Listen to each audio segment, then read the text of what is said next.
Está conosco de novo o advogado Douglas Goulart. O senhor falava, doutor, sobre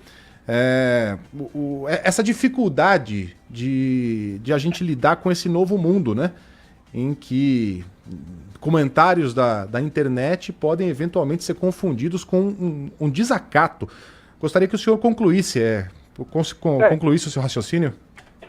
Perfeito, Megali.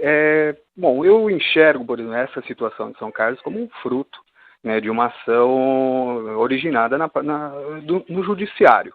Né? Eu destaquei aqui inicialmente na nossa conversa aquele inquérito 4781, que foi instaurado perante o STF. Está sendo muito discutido se o STF poderia instaurar esse inquérito contra a vontade da PGR ou não. Hoje, inclusive, saíram notícias aí que eu exercito a defesa de um dos averiguados no caso, e para mim, assim, o que mais me assustou nesse inquérito é que ele é tão sigiloso, mas tão sigiloso, que sequer o delegado federal, que sequer os advogados têm conhecimento.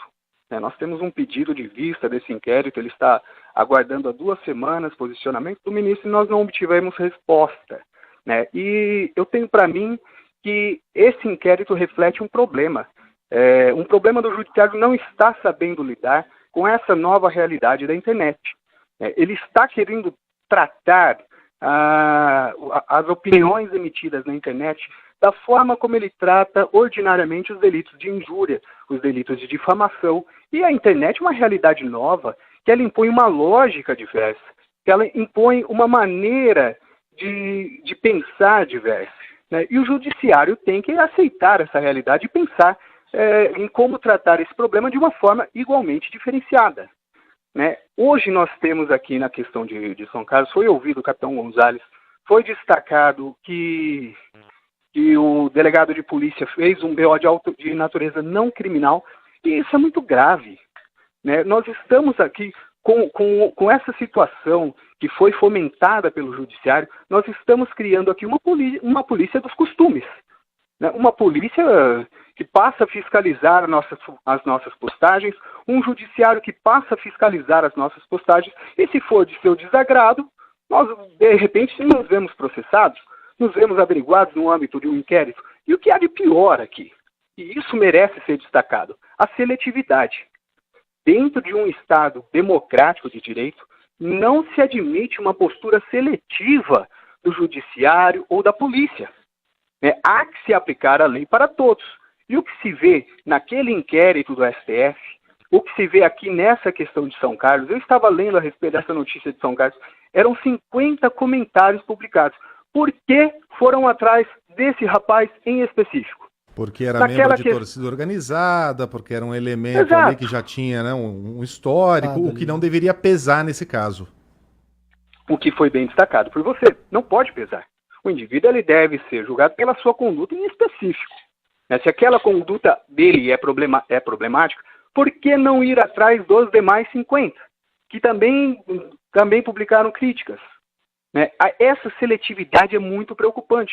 No caso do inquérito que corre no STF, por que aquelas pessoas específicas?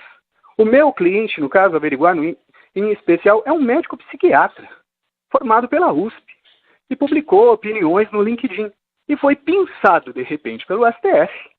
Porque alguém não gostou das publicações dele. Mas aí se questiona quantos milhares, quantos milhões de brasileiros publicam coisas de desagrado do STF, do STJ, do TJ, da Polícia Militar, e não são pinçados.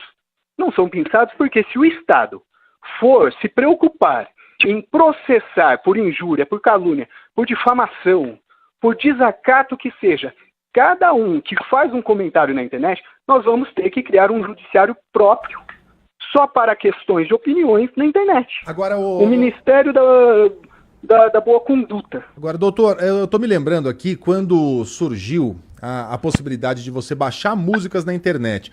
Eu sei que é uma comparação que parece descabida, mas eu vou chegar lá. As pessoas começaram a baixar músicas ilegalmente, isso deu uma grande confusão, porque os artistas reclamaram, gravadoras reclamavam, porque aquilo seria a prática de um roubo e o artista não estava sendo remunerado pela execução da música, pela distribuição, etc. e tal.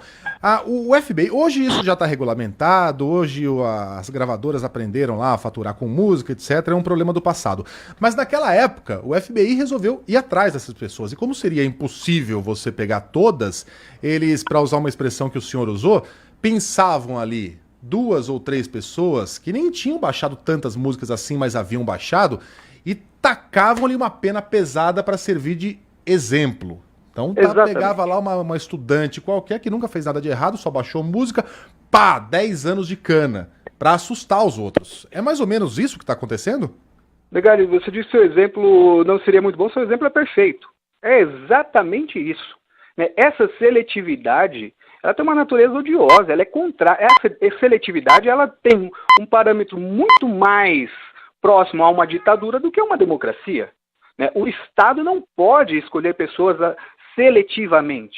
Né? Daí até no âmbito da administração pública, o Estado será obrigado a fazer concurso público para a contratação, estabelecer licitação para a elaboração de obras, né? Porque tem que ser aberto a todos.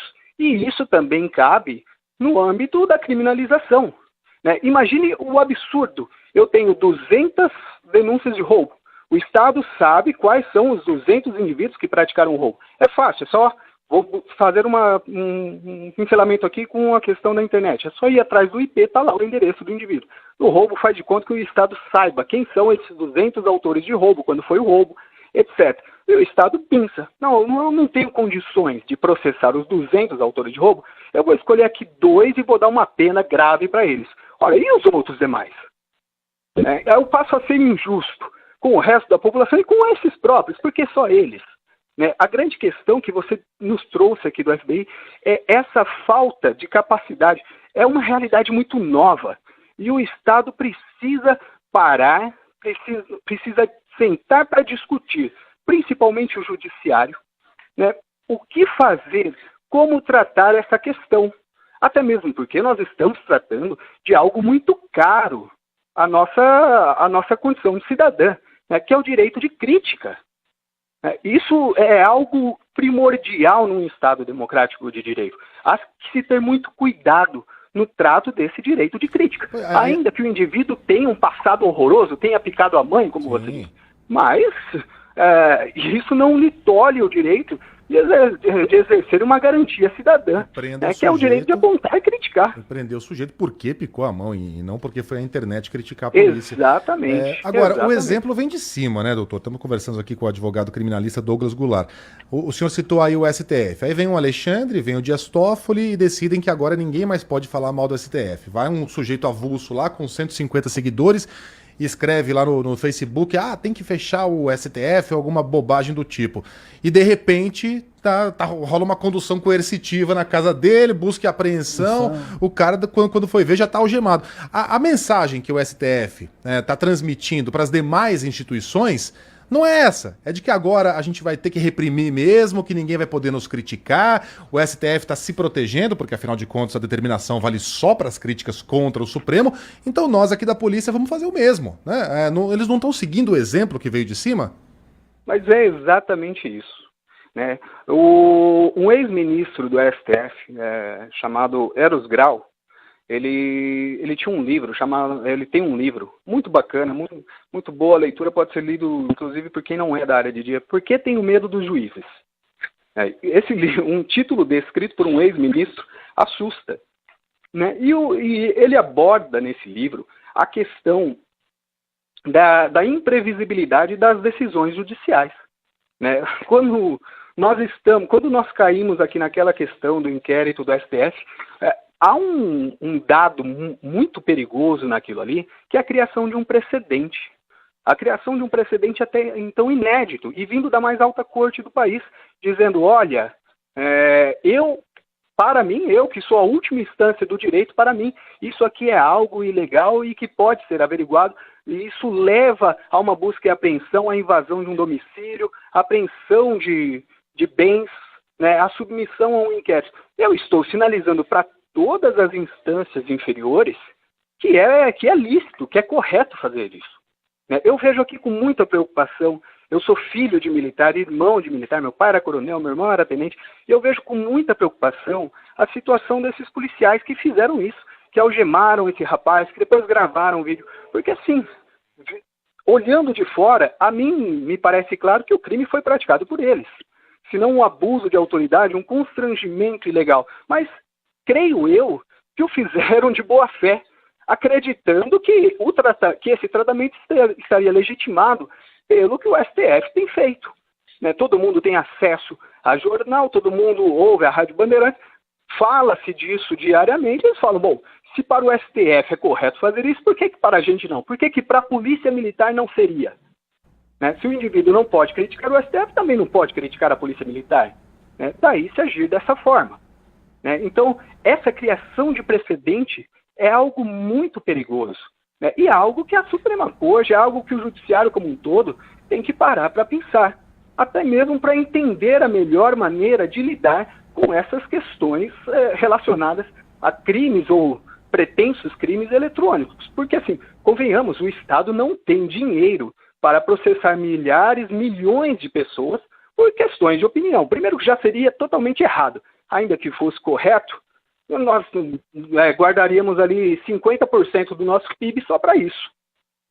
É algo que a gente entende, não é, Douglas, que é algo novo. É indiscutível que a internet é algo que ainda a justiça está, podemos dizer, se adaptando, e na hora que bateu na porta, o poder da internet, na hora que bateu na porta do gabinete de um ministro do Supremo, que foi o caso do Dias Toffoli e do Alexandre de Moraes, os ministros reagiram, e esse é o exemplo que você está falando agora. Mas a gente vê também que tem muitos valentões da internet, o tribunal da internet aqui, é só entrar aqui na página do YouTube da Rádio Bandeirantes, você vê, você vê os nossos internautas aqui, tem um outro programa aqui no YouTube, porque um tá agredindo, não, porque você não respeita minha opinião, então vai pra... E assim, começa uma treta. Começa uma briga assim, ou seja, tem um tribunal da internet e isso acontece. Qual que é a forma, então... Tudo acaba no Lula ou no Bolsonaro. Exatamente. Por mais que não tenha nada a ver com o que a gente tava... Uma hora o cara, vai jogar lá o Coringa do Lula. Porque você é da esquerda.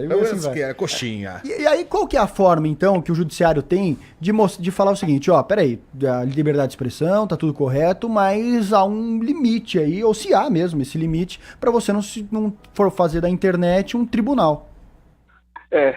A festa lá de São Carlos se chamava Festa do Ambiente. Que ambiente que nós estamos vivendo? Do clima. Festa do clima. Que clima, né? Climão. Meu Deus. Olha, uma coisa que me chama muito a atenção na internet, há uma linha de pensamento específica chamada memética, né, que ela estuda a facilidade de determinados padrões de pensamento de se difundirem de forma automática. Eu vejo isso de uma maneira muito constante na internet. Né? E muitas opiniões, muitas questões poderiam ser tratadas como crime de opinião, até essa questão do Lula, Bolsonaro e tal, elas têm na sua raiz, né, essa lógica memética. Né? Muitas vezes o indivíduo está muito pouco interessado, muito pouco absorvido por aquela opinião, mas ele reproduz. Né? Ele entra num clima ali.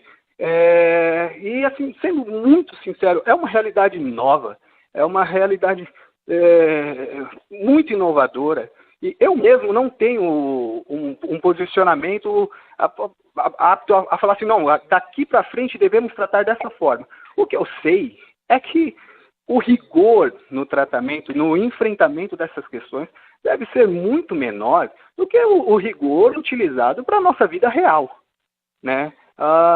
Via de regra, há que se preservar para fins de injúria, de difamação, questões muito pessoais, até mesmo porque esse tipo de crime, ele só pode ser levado para frente caso a vítima o queira. É a vítima que determina, não, aqui eu quero que isso seja processado e tal. Então depende exclusivamente da vítima. Né? Depende da vítima querer que esse crime seja levado para frente e depende do juiz, o que não foi feito no caso do Danilo Gentili. O juiz, ele só viu o lado da vítima. Depende do juiz olhar para o lado de quem disse, de quem proferiu aquela opinião, se aquela opinião tinha realmente uma intenção injuriosa, né? Se tinha uma intenção de ataque à honra realmente, ou se era o exercício de uma crítica. Muito do que eu vejo na internet, ainda que de forma mais exacerbada, é o exercício de crítica.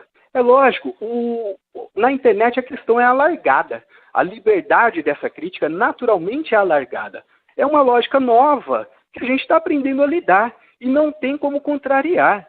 A realidade da internet, ela é diversa da realidade da vítima. O tratamento aqui deve ser muito mais tênue, deve ser admitido um posicionamento mais alargado, ainda que mais agressivo, porque se nós formos nos ocupar de correr atrás de punição de cada guerrinha da internet, nós vamos travar o poder judiciário, vamos ter que abrir uma nova instância da justiça e será algo inadministrável. Ou então vamos admitir a seletividade, que é algo ainda mais absurdo. Não são bons caminhos. Advogado criminalista Douglas Goulart, mais uma vez, obrigado pela participação aqui no 90 Minutos da Rádio Bandeirantes. Conversa muito esclarecedora. Até a próxima. Até a próxima, um grande abraço.